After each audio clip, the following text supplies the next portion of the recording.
Hey everyone, and you guys had me thinking the other day.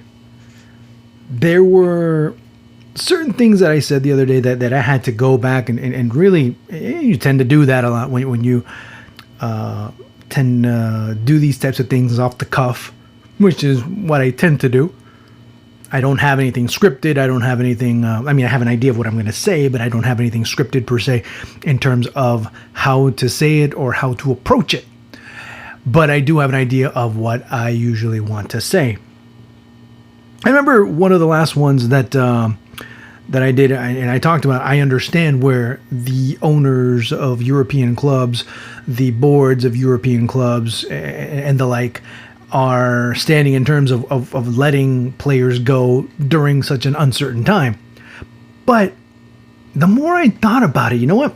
The more I thought about it, the more I analyzed it, the more I dissected and I looked at it frontwards, sideways, frontwards, backwards, sideways, upside down, that many of these teams really look at this as a pretext, as an excuse, as a reason to kind of see how far they can go.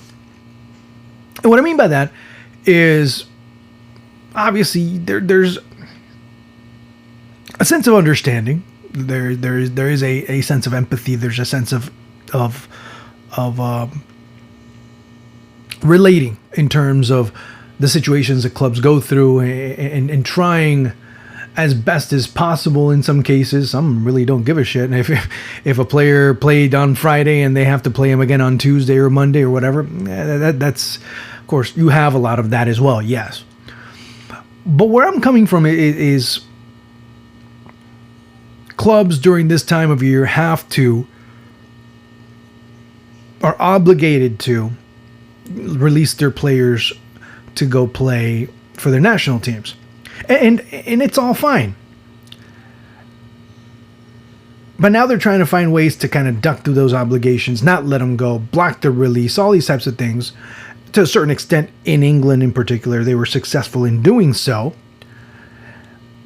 But then you start to see that European clubs think that they're above the law, that they are the exception to the rule, and only they are the exception to the rule. They only want the exceptions to the rule for themselves. They want the rules to be made for them and only them, to benefit them and only them.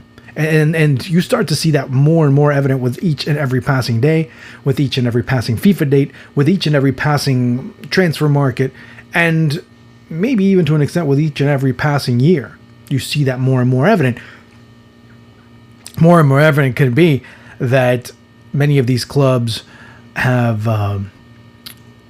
wanted to start a breakaway league and make rules for themselves that only benefit them. And you know who are the ones that got angry? Now look, it sounds like high school. It sounds like a high school movie or a high school TV series.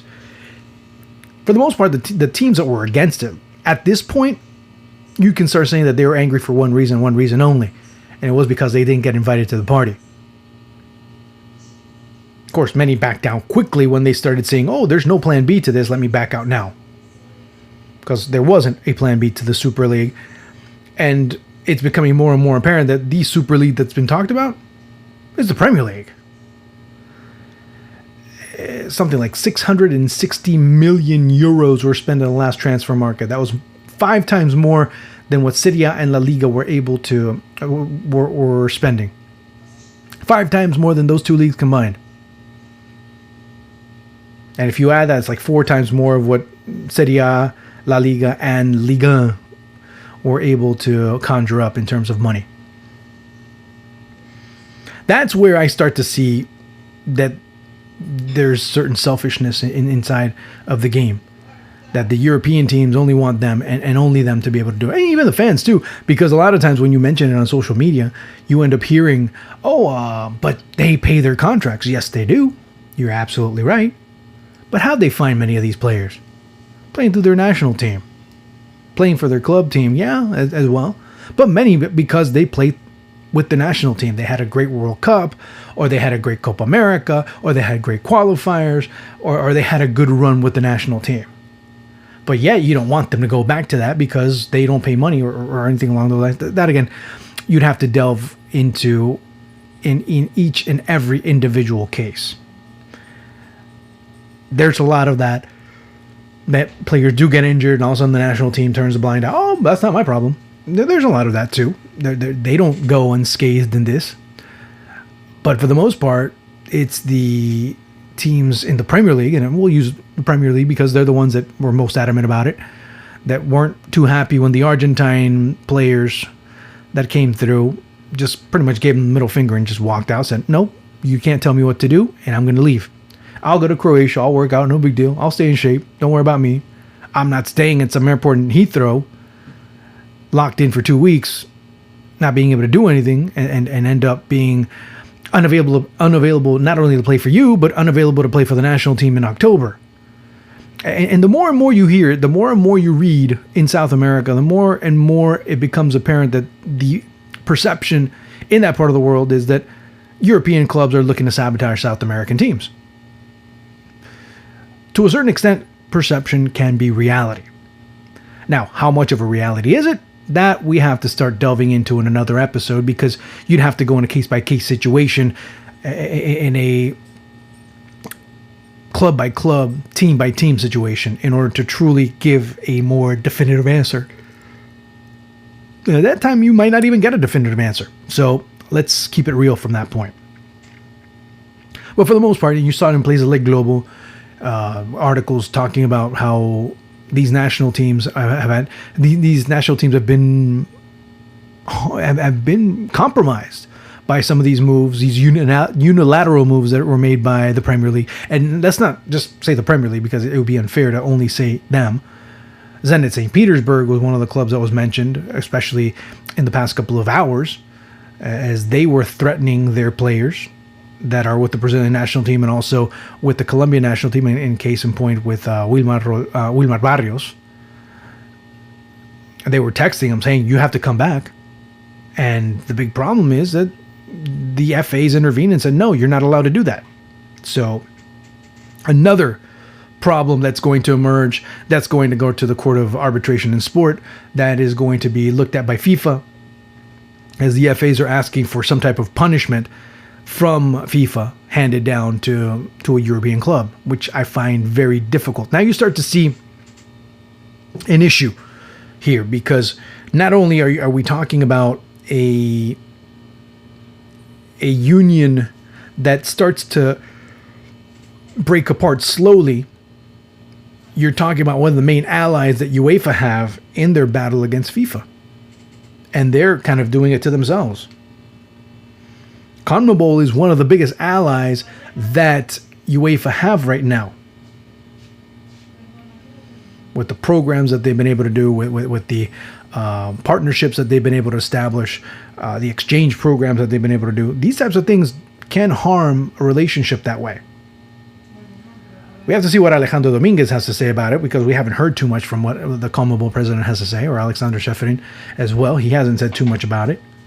We're going to have to start seeing where these bigwigs end up standing in terms of this situation, because it's starting to get very serious, and it could get to a point where it could set these two strong allies in different directions, and it could change the dynamic of politics in terms of FIFA, in terms of international football in and of itself. And I'm not just talking about international football within a pitch. I'm talking about the politics of it, the dynamics of it outside of every single blade of grass. That's where we start looking at something completely different. And that's where we can start seeing some problems in the very near future, or in the middle term, I guess you could say. So when we start to look at it from that perspective, now we start to see that there might be a lot more worms in that proverbial can. And that could be complicating things even more. So keep in mind what is going on and what could end up being. And what the beauty behind this too is to see how unified players really are. Because there were lots of reports, there was lots of talk about, well, the Argentine players talked to the Brazilian players, and the Brazilian players talked to the Uruguayan players, and the Uruguayan players started talking to Colombian players, and so on and so forth. Didn't seem like there was much unity there. Didn't seem like there were many players that were willing to take on the consequences and face the Premier League teams and go and say, you know what? No, you can't do that. My national team is just as important, maybe a little bit more, maybe a little bit less, I don't know. But it's up there in terms of my priorities career-wise. And some of the players did not go and make that decision. Some of them didn't decide to take that step or didn't have the courage to do it.